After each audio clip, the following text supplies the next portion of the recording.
Quinn stared at the resignation letter in her hand, feeling the weight of 8 years of dedication slipping away like sand through an hourglass. Her nursing career, carefully built in the heart of Atlanta, was dissolving in favor of responsibilities tinged with guilt and obligations stemming from a call back to her hometown of Fairview, Kansas. At 32, Quinn believed she had finally found her niche, working at a top-tier hospital, surrounded by close-knit friendships, and living in an apartment that offered serene views of the bay. Then came the call that unraveled everything. Delaney, her stepmother, was not doing well, her father claimed with subdued urgency. "The boys are overwhelmed," he lamented, referring to Jet and Kai, her two brothers who also resided nearby. "It's you we need, Quinn. Your medical expertise is invaluable here." The tremor in Quinn's hand as she clutched the phone was a testament to the turmoil brewing inside her. Her father painted a vivid picture of Delaney's declining ability to manage the household, the dire need for someone with professional medical insight, and the underlying principle that family supports family. Yet, his narrative conveniently skimmed over why her brothers, mere minutes away, couldn't pitch in or why help couldn't be hired with the business's substantial earnings. Delaney's health issues weren't new. They'd been part of the family narrative for years. Why the sudden urgency? Guilt pressed its advantage, the age-old tactic of her father's subtly manipulative reminders at work. "Remember, nursing school wasn't cheap," he'd said. "Isn't it time to repay the care we showed?" In Atlanta, Quinn began dismantling her life, preparing for the move. Her closest friend, Sadie, eyed her with incredulity over their last shared coffee. "They're playing you like a fiddle," Sadie insisted. "With two sons right there, why uproot your own life?" A lump of acknowledgement formed in Quinn's throat because, deep down, the truth of Sadie's words was undeniable. Still, her father's voice, the veiled disappointment, the weight of unspoken expectation, lingered every time she toyed with the thought of staying. At the hospital, her departure left a void, as voiced by her supervisor's parting words. "We could use a few more like you here, especially under pressure." Quinn folded the letter, sealing her commitment to the family cause. Leaving meant sacrificing not just a fulfilling career, but an identity she'd shaped painstakingly over the years. On her return to Fairview, reality sank in as she parked in the driveway of her childhood home.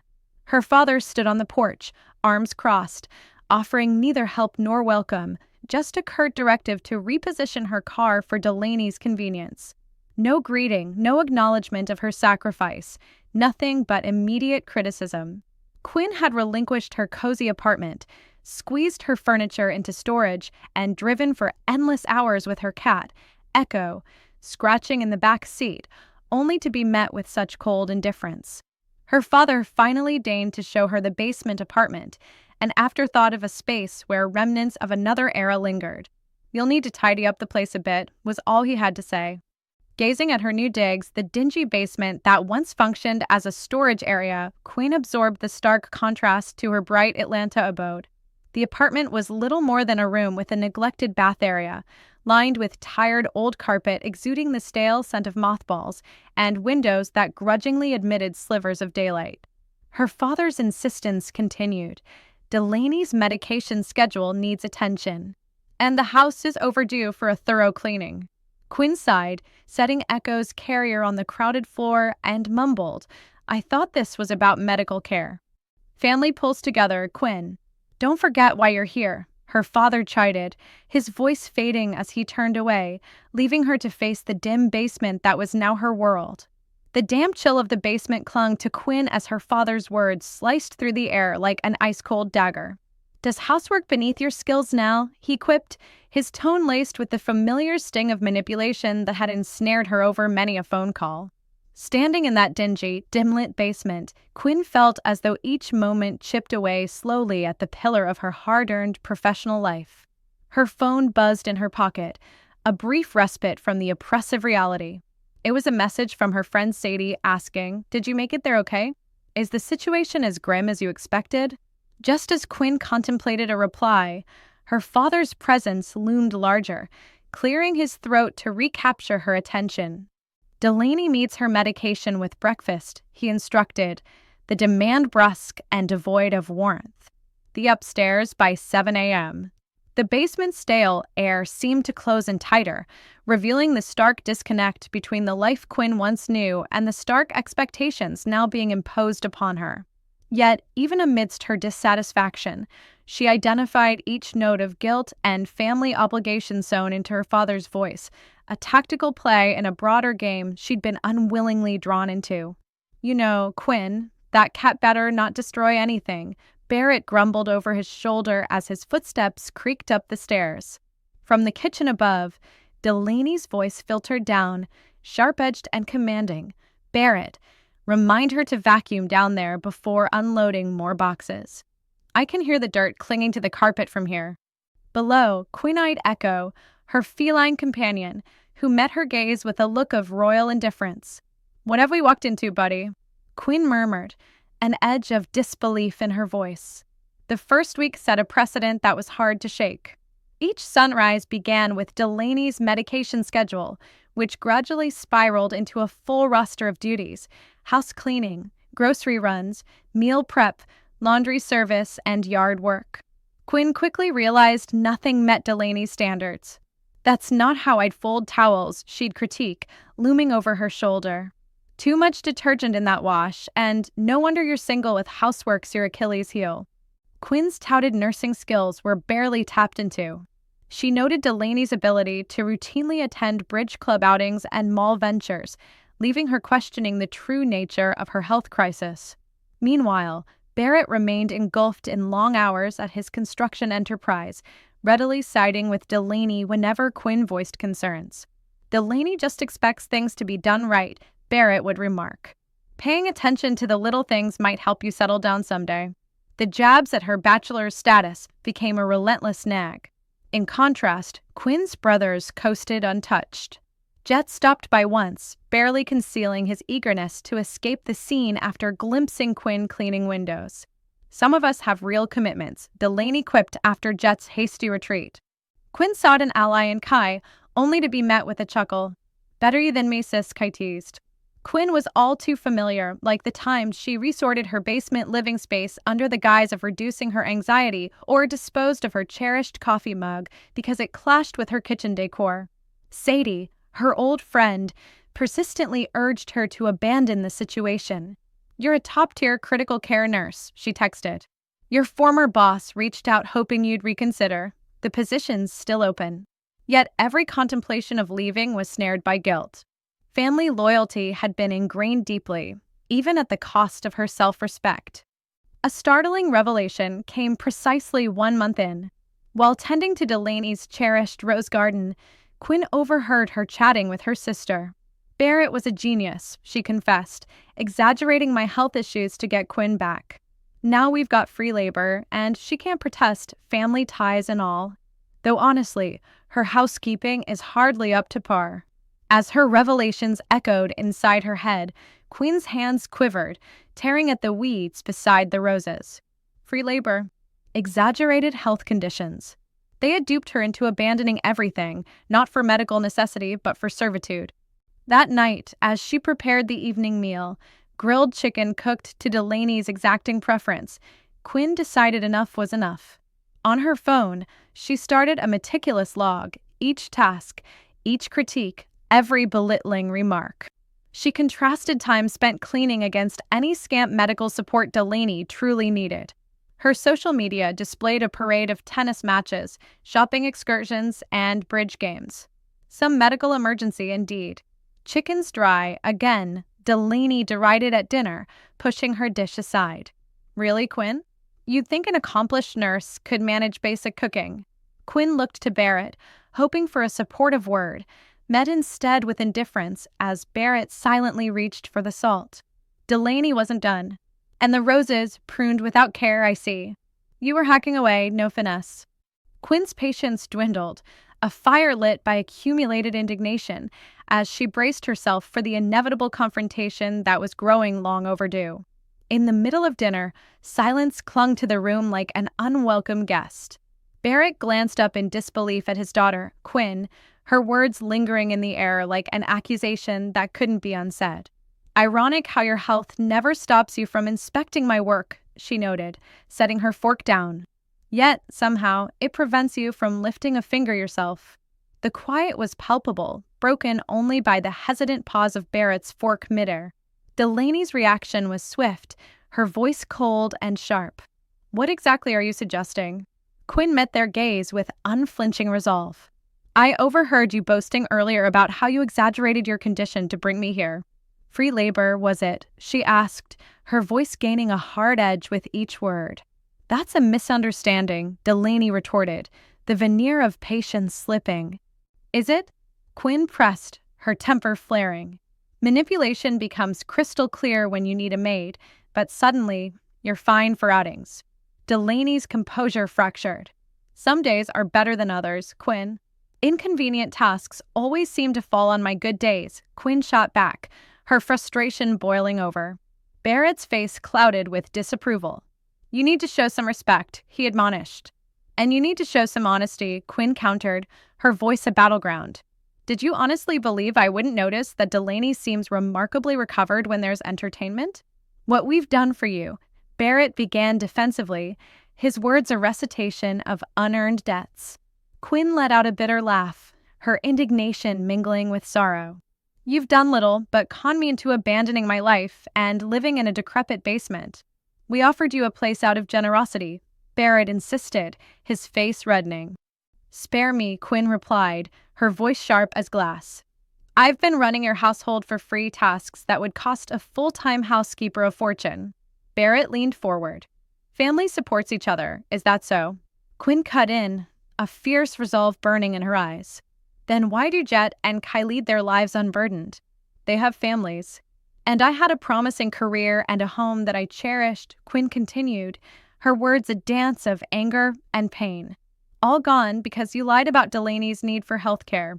Delaney rose, her chair scraping against the floor. I do need care. Having good days doesn't negate my needs. Good days. Quinn's voice dripped with incredulity as she brandished her phone. This week alone. Monday was tennis, Tuesday 4 hours at the mall, Wednesday bridge, Thursday brunch, Friday planning a cruise. Some crisis. Barrett squirmed in his seat, uncomfortable with the truth laid bare. Now, Quinn. Don't now Quinn me. Her voice was as unyielding as stone. I dedicated years to my career, to being someone patients could depend on, and you exploited that care and compassion. Desperation edged Delaney's voice. We weren't lying. We needed your help. No, you wanted convenience, Quinn corrected, her voice firm. Big difference. You could hire help, ask your sons, find professional care, yet you chose to betray your own daughter.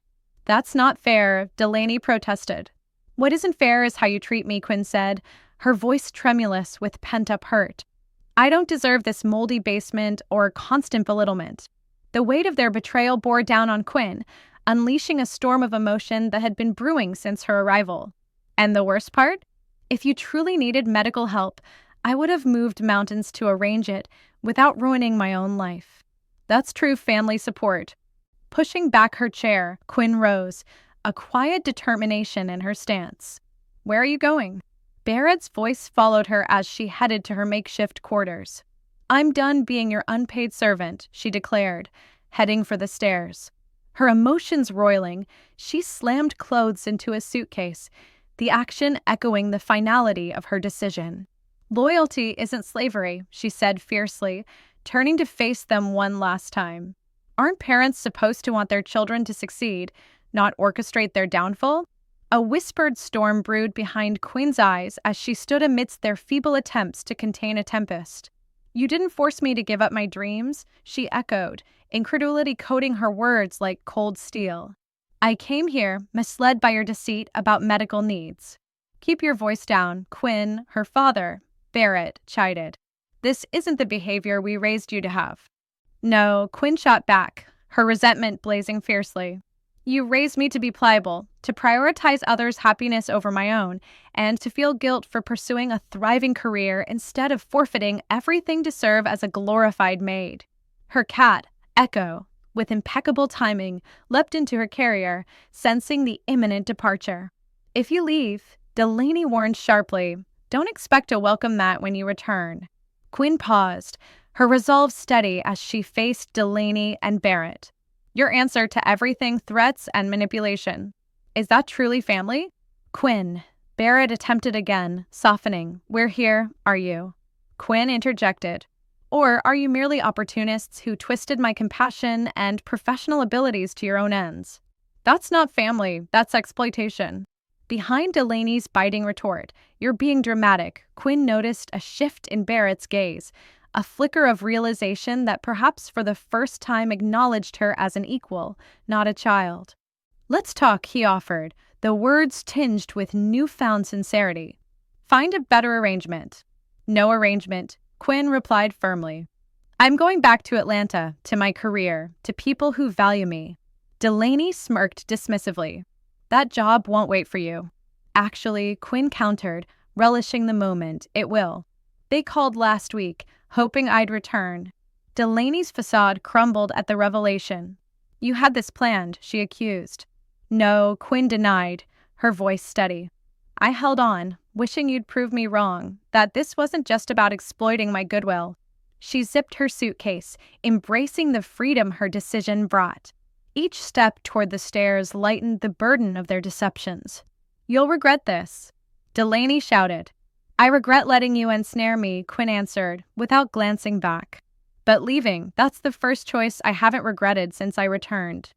The road back to Atlanta became a path of liberation, with every mile placing distance between her and their deceit.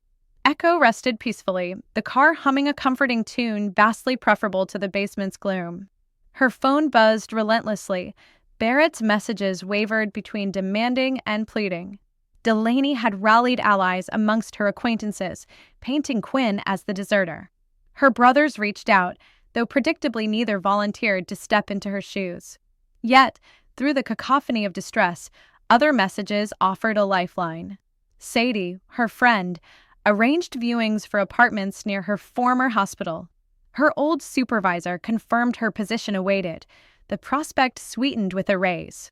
Her coworkers sent messages, celebrating her impending return. A hotel halfway through the drive offered respite.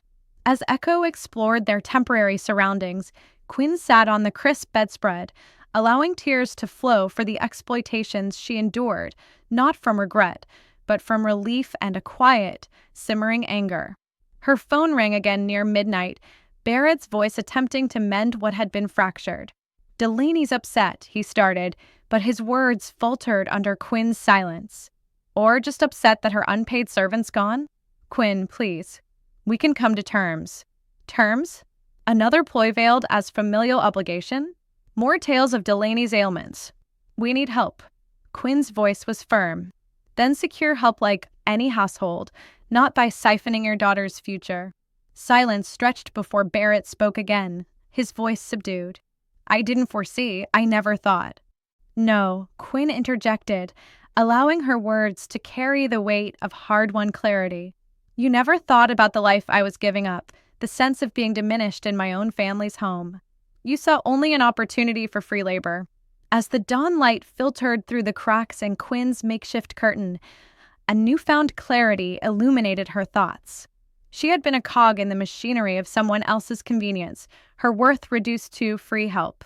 The weight of injustice bore heavily on her as she recalled how deceit had led her to the mold-infested basement, tethered by familial manipulation while her brothers remained unscathed. When the call with her father ended, Quinn's Aunt Penelope reached out.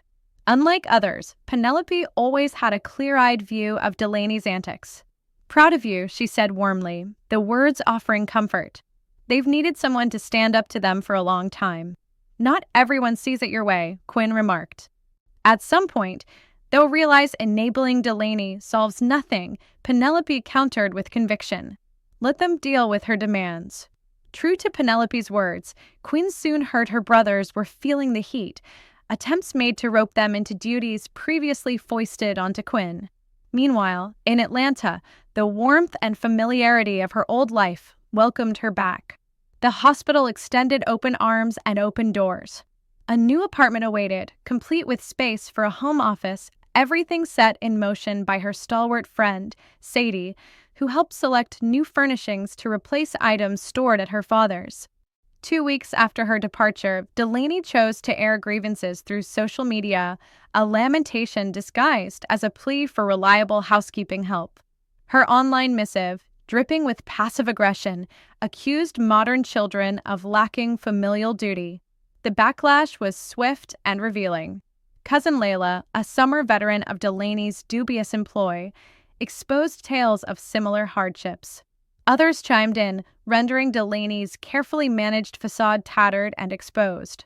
Jet's wife, Kara, soon called Quinn to share the latest developments. "They want us on weekend rotation now," she revealed. "Jet keeps finding excuses, but your dad is insistent." "How did you endure it?" "I didn't," Quinn replied simply. "That's why I left." Her brother, Kai, barely survived a day of helping before confessions spilled that evening. "Delaney had me rearrange her pantry repeatedly over trivialities," he groaned. Then there was her sheet-folding critique, relentless. Dad just sat back, offering nothing but silence. Updates from Penelope painted the fallout vividly. 3 housekeepers had already quit, disillusioned within a week. Delaney's bridge companions learned the uncomfortable truth, tilting against her social facade.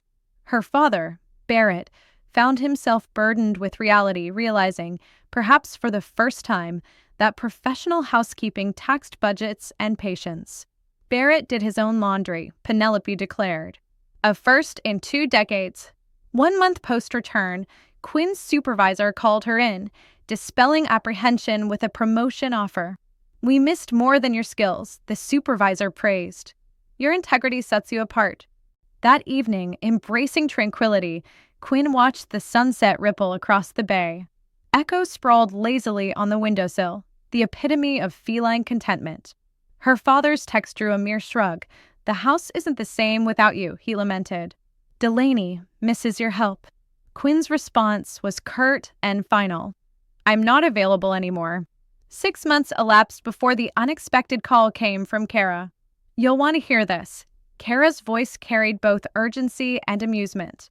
At Barrett's house for errands, she had overheard Delaney, unable to secure lasting household help, lamenting Quinn's departure.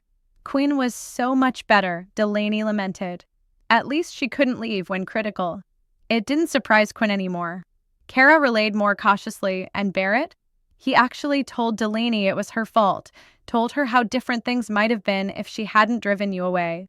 Quinn couldn't help but smile, for Delaney's criticism ceased being her fears, and the household had lost its unseen catalyst. Through the family grapevine, she savored whispered tales of Barrett's begrudging attempt to steer his own ship in her glaring absence. Sunlight streamed through the windows of Quinn's cozy new apartment, casting warm patterns on the floor as she reflected on how much her world had changed. The family she'd left behind had been forced to confront the reality of their expectations.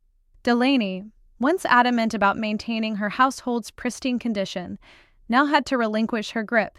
No one would conform to her exacting standards, leaving her to manage her own laundry and adjust to a professional cleaning service that came at a notable cost.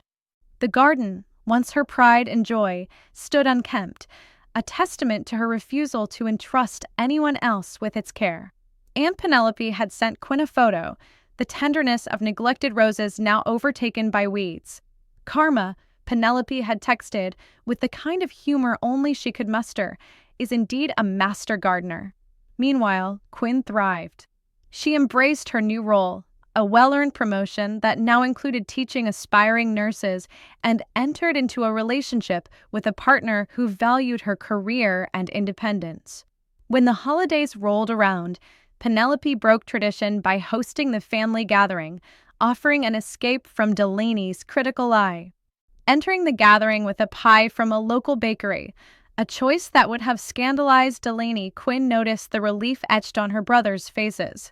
Without Delaney's enforcement of seating charts or judgment over homemade contributions, the atmosphere was joyous and unanxious. Her father, Barrett, attended alone, Delaney having opted out in protest of not being the host. In a rare, quiet moment, Barrett approached Quinn, his expression weary yet sincere.